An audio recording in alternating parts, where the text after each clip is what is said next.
Yo guys, di tangan gue sekarang ada gaming phone yang udah gue pakai sebulan lebih gaming phone gue, Lenovo Legion Y90. Gue mau sharing di video singkat ini pengalaman gue sehari-hari main game memakai Legion Y90 dan betapa asiknya punya opsi menyalakan internal fan itu ketika gaming dengan smartphone. Sebelum mulai, jangan lupa subscribe, like, atau dislike videonya di akhir nanti untuk memberikan magic pada algoritma YouTube K2G. Let's go!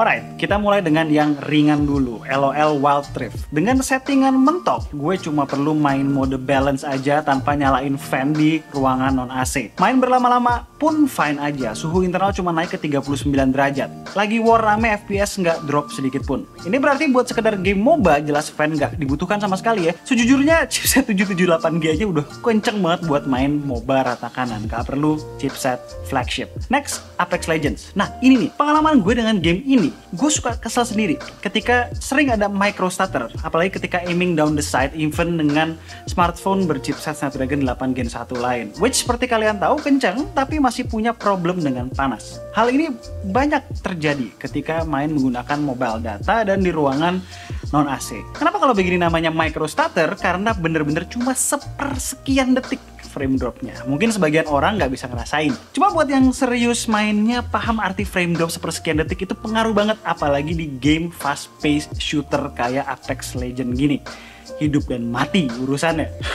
Micro stutter ini bisa kelihatan jelas ya kalau kita lihat dari app PerfDock. Sebagai perbandingan, menggunakan Realme GT2 Pro yang udah punya passive cooling bagus, grafiknya tuh keriting gitu FPS-nya, walaupun ya memang nggak ekstrim. Padahal GT mode-nya udah gue nyalain. Dan saking mikronya nggak terlalu pengaruh ke average FPS. Tapi kalau diteliti, ada tuh FPS-nya turun ke 40-an. Ke 50 sering banget. Selain FPS, yang penting juga adalah frame time. Kalau FPS itu intinya berapa gambar yang bisa dirender dalam 1 detik, semakin tinggi artinya semakin baik ya, semakin smooth kelihatannya. Kalau frame time, berapa waktu yang dibutuhkan untuk render 1 frame. Seperti kalian lihat di GT2 Pro sering sekali frame time-nya melonjak. Bahkan sempet nyampe 150 millisecond. Terdengarnya sepele ya, tapi buat kalian yang gamer tahu dong rasanya delay ketika main kompetitif game online dengan ping 8 millisecond versus 100 millisecond. Cuma bedanya ini bukan berhubungan sama stabilitas internet, namun berhubungan dengan performance. Dan cuma terjadi sesekali aja, nggak sepanjang match kayak begitu. Tapi ya, seperti gue bilang tadi, di game FPS, render delay begitu, urusannya hidup dan mati. Jadi penjelasan simpelnya, misalnya kita lagi scoping musuh, harusnya kan musuh jalannya begini ya, smooth. Tapi kalau frame time-nya tiba-tiba naik, ya dia begini, tiba-tiba dia langsung skip ke sini. Ya itu kan ngerepotin banget ya. Buat yang suka nanya, K2G kalau jual beli HP second di mana? Pastinya di Teman Ponsel. Trusted seller, reputasi bagus, dan yang punya sohib gue sendiri. Barang-barangnya lengkap, nggak cuma HP doang, tapi banyak gadget-gadget menarik lainnya. Mau yang mainstream, anti-mainstream, ada semua. Teman Ponsel nggak hanya available di Tokopedia, tapi di Shopee, Bukalapak, dan Akulaku. Jangan lupa juga follow sosmednya Teman Ponsel di IG, TikTok, YouTube, dan Facebook untuk dapat update terkininya. Gas guys! Ini kenapa gue happy memakai Y90 ini. Well, mungkin ini nggak spesifik cuma Legion Y90 ya, tapi di gaming phone lain yang udah ada internal fan-nya pun bakal demikian. Pas awal gaming dengan Legion Y90, gue sih awalnya main dengan mode performa balance aja, dengan sesekali nyalain kipas internal kalau lagi nggak di ruangan AC. Toh kalau kita lihat dari FPS counter bawaan, 60 FPS. Cuma kok lama-lama ada ya berasa minor spike-spike tadi. Berapa kali gue gemes banget tuh mati gara-gara micro stutter. Terus akhirnya gue nyalain beast mode-nya yang artinya bener-bener maksimalin performa Snapdragon 8 Gen 1. Plus gue nyalain fan-nya juga. Wow, gue bener-bener ngerasain gaming yang lebih smooth, hampir nggak ada micro stutter. FPS terendahnya cuma turun ke 58, secara frame time sedelay-delaynya cuma 50 millisecond. Dari grafik tuh kelihatan ya, rata. Kalau dari teorinya gini, koleksi gue ya kalau gue salah ya.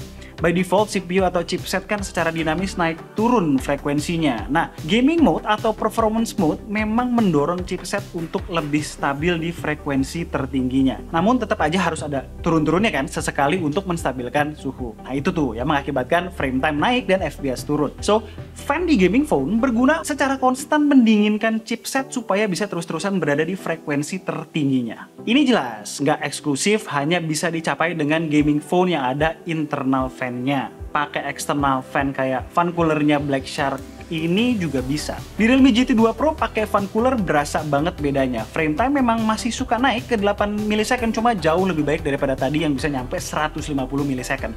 Cuma ya gue tuh jarang banget ya mau main game multiplayer shooter berjam-jam dengan fan segede begini nempel di body.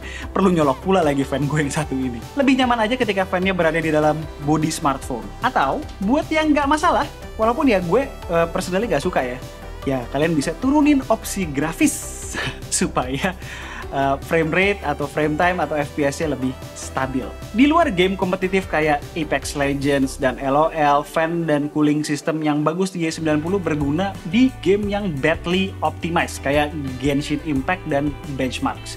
Akhirnya gue nemu smartphone yang ketika dimainkan tanpa tambahan fan eksternal, settingan rata kanan plus naikin limit FPS jadi 60, bisa stabil di 60 FPS walaupun udah bermain lama sekalipun. Suhu internal terjaga di sekitaran 45 derajat. Cuma itu kalau main on wifi ya, dan di kondisi ruangan yang relatif dingin.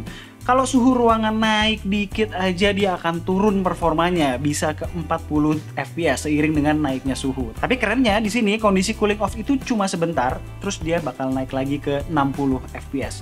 3D Mark Wildlife Stress Test pun ketika dijalankan dengan beast mode plus fan kecepatan tinggi bisa dapat nilai maksimal yang super tinggi serta overall stabilitas 92%. Kerennya lagi, suhunya tidak lebih dari 45 derajat Celcius. Selain soal performa dan cooling, banyak sih sebetulnya yang bikin gue betah gaming di sini. Dari ukuran yang gede namun pas buat gaming, kapasitif trigger button, serta speaker yang wow. Volumenya gede, kualitas suaranya top. Clarity-nya tuh mantep, bass-nya masih kedengeran. Dengerin nih.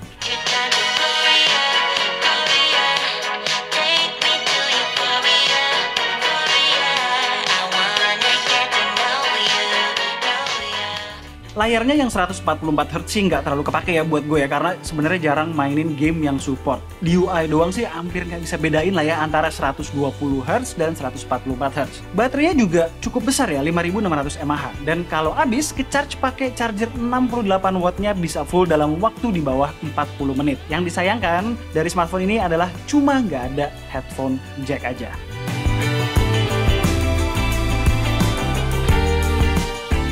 Alright, itu adalah experience gaming gue dengan Lenovo Y90 smartphone gaming dengan internal fan. Menurut gue, gaming di smartphone dengan internal fan itu enak banget ya, terutama di kala chipset Android akhir-akhir ini banyak yang punya problem mengimbangi performa dengan suhu. Kalau ditanya crucial banget gak sih internal fan begini? Buat mayoritas dari kalian casual gamers mungkin enggak ya. Cuma kalau kalian kayak gue yang alergi banget sama yang namanya frame drop, walau mikro sekalipun, dan nggak mau banget kecil-kecilin settingan demi stabilitas, internal fan membantu menghilangkan hal itu.